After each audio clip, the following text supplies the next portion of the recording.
Boarding school एक ऐसी जगह है ना जहां माता पिता अपने बच्चों के भविष्य को संवारने का एक बहुत बड़ा सपना देखते हैं। पूरे भरोसे और ढेर सारी उम्मीदों के साथ वो अपने बच्चों को इन स्कूलों में भेजते हैं। तो ये स्कूल वादा क्या करते हैं? यही 3 चीजें: सुरक्षा, अनुशासन और एक अच्छा माहौल। ये वो बुनियादी वादा है जो ये बड़े बड़े प्रतिष्ठित संस्थान हर परिवार से करते हैं। एक ऐसा सेफ माहौल देने का वादा जहां बच्चे बिना किसी डर के बस आगे बढ़ते रहें। लेकिन एक बहुत बड़ा लेकिन है यहाँ। क्या वाकई जमीन पर भी यही हकीकत है? हाल में हुई कुछ घटनाओं ने इस वादे पर, इस भरोसे पर बहुत गंभीर सवाल खड़े कर दिए हैं। तो चलिए अब जरा गहराई में उतरते हैं। और ये समझना बहुत जरूरी है कि हम किसी एकाध घटना की बात नहीं कर रहे हैं।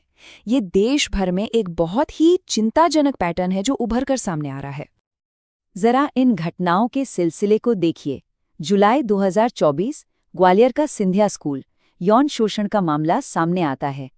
ठीक अगले महीने अगस्त में महाराष्ट्र के बदलापुर से 2 छोटी बच्चियों के साथ दुर्व्यवहार की खबर आती है। और ये सिलसिला रुकता नहीं है। अप्रैल और अक्टूबर 2025 में सांगली से लेकर अरुणाचल प्रदेश तक हॉस्टल स्टाफ पर ही बच्चों के शोषण के गंभीर आरोप लगते हैं। और फिर अजमेर का मेयो स्कूल, जहां मामला साथी छात्रों द्वारा ही उत्पीड़न और ब्लैकमेलिंग का है। ये अलग अलग घटनाएं नहीं हैं, ये एक सिस्टम की नाकामी की तरफ इशारा कर रही हैं। हर एक मामला एक चेतावनी है जिसे हम नज़रअंदाज नहीं कर सकते। तो सवाल ये उठता है कि आखिर ऐसा हो क्यों रहा है? इन सभी घटनाओं के पीछे वो कौन सी कॉमन वजह हैं जो बार बार हमें देखने को मिलती हैं? जवाबदेही तय क्यों नहीं हो पाती? देखिए, ज्यादातर मामलों में कुछ कॉमन पैटर्न सामने आते हैं। पहली बात, बड़े स्कूलों में बच्चे तो बहुत सारे होते हैं, लेकिन हर एक पर ध्यान रखना और जवाबदेही तय करना मुश्किल हो जाता है।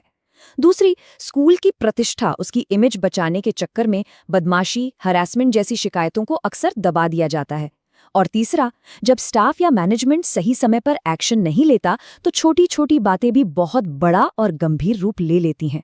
यही सारी कमियां मिलकर एक ऐसा असुरक्षित माहौल बना देती हैं। तो ठीक है, समस्या तो हमने समझ ली। अब बात करते हैं समाधान की। आज के वक्त की सबसे बड़ी जरूरत है कि सभी शिक्षण संस्थान अपनी सोच में, अपनी प्राथमिकताओं में एक बुनियादी बदलाव लाएं।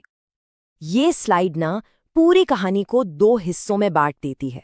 एक तरफ है वो मानसिकता जहां सारा फोकस ब्रांड इमेज पर है, मतलब स्कूल की इज्जत बचाने के लिए बुरी खबरों को दबा दो। और दूसरी तरफ है वो सोच जिसे हम कह रहे हैं सेफ्टी फर्स्ट कल्चर, मतलब कुछ भी हो जाए बच्चों की सुरक्षा सबसे पहले, पारदर्शिता और प्रोएक्टिव एक्शन। यही वो मौलिक बदलाव है जिसकी आज सबसे ज्यादा जरूरत है। तो ये सेफ्टी फर्स्ट कल्चर बनेगा कैसे? ये कोई हवाई बात नहीं है। इसके लिए कुछ ठोस कदम उठाने होंगे, जैसे रेगुलर सेफ्टी ऑडिट्स हों जिससे कमियों का पता चले, कैंपस के हर कोने और हर स्टाफ पर कड़ी निगरानी हो, हर एक शिकायत पर बिना किसी लाग लपेट के पारदर्शी एक्शन लिया जाए, और सबसे जरूरी, बुलिंग और शोषण के लिए 0 टॉलरेंस पॉलिसी हो। यही वो मजबूत स्तंभ है जिन पर एक सुरक्षित माहौल की इमारत खड़ी हो सकती है। अब सवाल ये है कि क्या जो पारंपरिक बड़े बड़े स्कूल हैं, उनका कोई भरोसेमंद विकल्प भी है? चलिए देखते हैं कि आगे का रास्ता क्या हो सकता है। यहीं पर एक नया आइडिया सामने आता है, माइक्रो कॉन्सेप्ट सेटअप्स का। अब ये है क्या?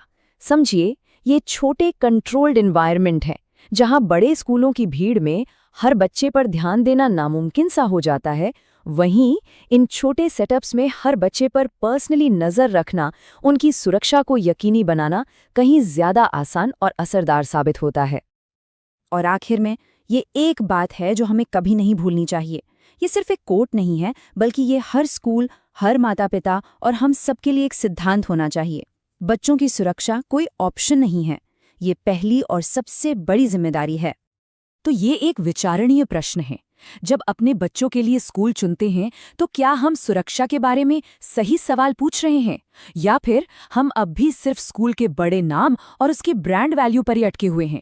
ये हम सभी की सामूहिक जिम्मेदारी है कि हम सही सवाल पूछना शुरू करें।